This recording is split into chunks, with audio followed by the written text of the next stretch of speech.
নমস্কার বন্ধুরা, মনিকা লাইফস্টাইলে তোমাদের সকলকে স্বাগত। আজকে একটু কীর্তন শুনতে এসেছি। আমাদের বাড়ির পাশে 3-4 দিন ধরে কীর্তন হচ্ছে, তো সেভাবে সময় সুযোগ করে আমি আসতে পারিনি। তো আর 2 দিন আছে, তো আজকে এসেছি। আর আজকে একটু রাধাকৃষ্ণ রাসও হবে, সেটাও দেখব, সেজন্য এসেছি। তো কীর্তনের দল দারুণ কীর্তন করছিল।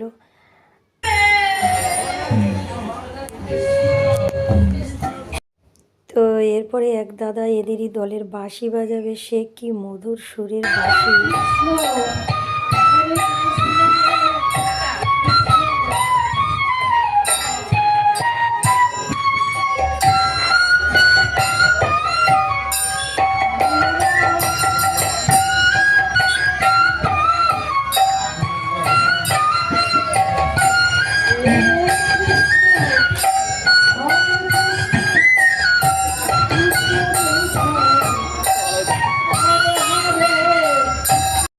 এরপরে শুরু হবে তোমার রাস। আর তার আগে অষ্টসখীরা একটা সাধনা করবে, পুজো করবে পুত্র সন্তানের জন্য। সেই গল্পই শুরু করবে প্রথমে।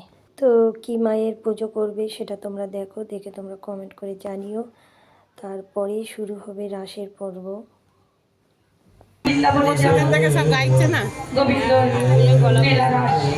দর্শন করবো এই রাস মানেই রস। এই রাসের রস আস্বাদন করতে গেলে মন প্রাণ সুপে দিয়ে ভক্তিভাবে বসে রাসের রস আস্বাদন করতে হবে। আজকে দেখো আমি তিলক কেটেছি, তো তিলক কেটে কেমন লাগছে তোমরা একটু কমেন্ট করে জানিও বন্ধুরা। এখানে আসার পর সকলকেই তো তিলক কাটানো হয়, তিলকটা পরানো হয়, তো আমাকেও পরিয়ে দিয়েছে। তো এদিকে শুরু হয়ে গেল সখীদের পুজো সাধনা। তারা মায়ের ধ্যান ধারণা করছে এবং পুজো করছে, আরতি করছে। তারপরে মা তাদেরকে দেখা দেবে, তারপরে তারা তাদের অভিলাষা জানাবে।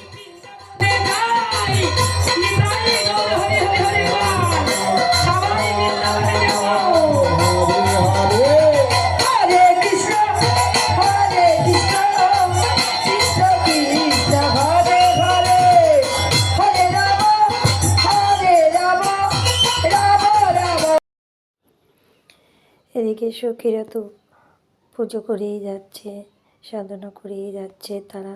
তো এখনও মায়ের দেখা মেলেনি, তো মা ওদেরকে দেখা দেবে। তো অবশেষে মা দেখা দিয়েছে, আর ওরা মাকে বরণ করছে আর ওদের মনোবাসনা পূর্ণ করার জন্য মায়ের আশীর্বাদ নেবে, যাতে তারা পুত্র সন্তানের বর পায়। সেই কারণেই তারা মায়ের এতক্ষণ সাধনা করেছে, ধ্যান করেছে এবং মাকে পূজা দিয়েছে এবং মন প্রাণ দিয়ে ডেকেছে। তো মা তো এসেছে তাদের সাধনায়, মা সন্তুষ্ট হয়ে তাদেরকে ধরা দিয়েছে আর এখন তার মাকে বরণ করেছে।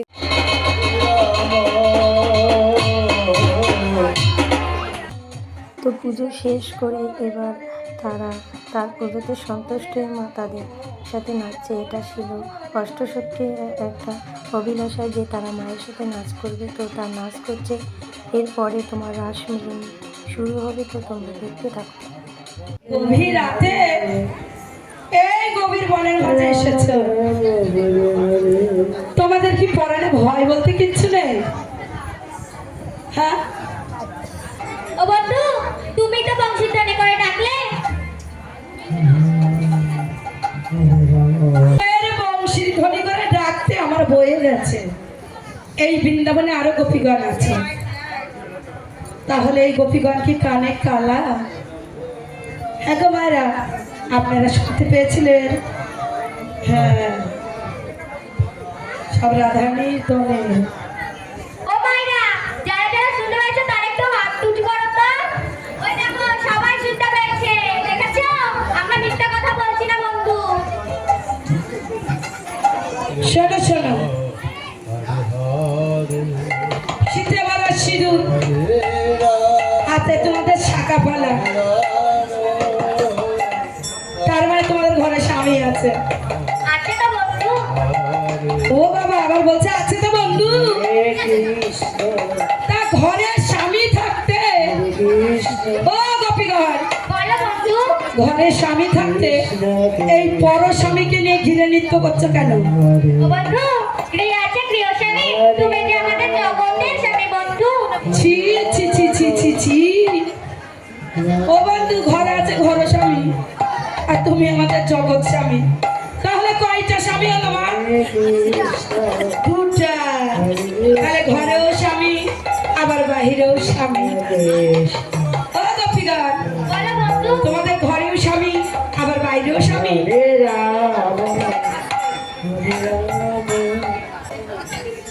তা শোনো গোপীগণ, বলো বন্ধু। আরে কহ গোপী কিসের এ গহন বনে এলে হে ও সুন্দরী, কহ গোপী কিসের গহন বনে। শোনো, তোমাদের কথা বলি, সত্যি নিজ পতি ছেড়ে গোপী পরপতি ভজ, আর লক্ষ্মী ছাড়া বলে তবে তারা বলে বলে রাম রাম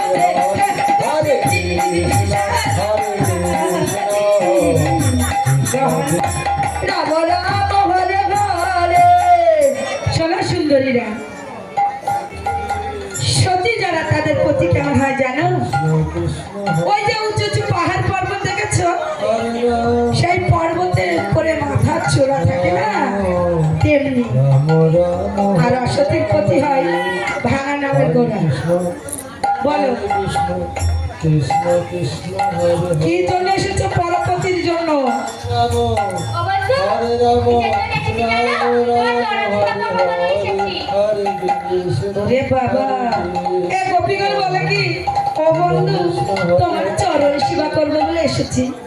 শোনো শোনো গোপীগণ, এই ধরাধামে মায়েরা আছে যত, সবাই নিজ পতিকে সেবা করে জগৎপতিকে লাভ করেছে। তাই বলছি। তো অবশেষে অষ্টসখীরা কৃষ্ণের দেখা পেল এবং কৃষ্ণের সাথে রাধারানীর এবার মিলন হবে। তো সেটা অনেক কাঠখড় পোড়ানো পরে সেটা হচ্ছে।